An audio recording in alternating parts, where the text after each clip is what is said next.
எத்தனை சாமி வந்ததையா, இது எந்தெந்த சாமி தந்ததையா, எத்தனை பாட்ட சொன்னதையா, அத சுத்துற பூமி கண்டதையா,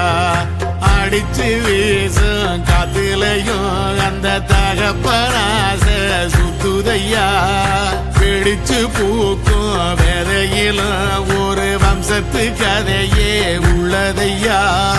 100 தலைமுறை சேர்ந்து சதுக்குன ஈர நலம் இது பாறையா,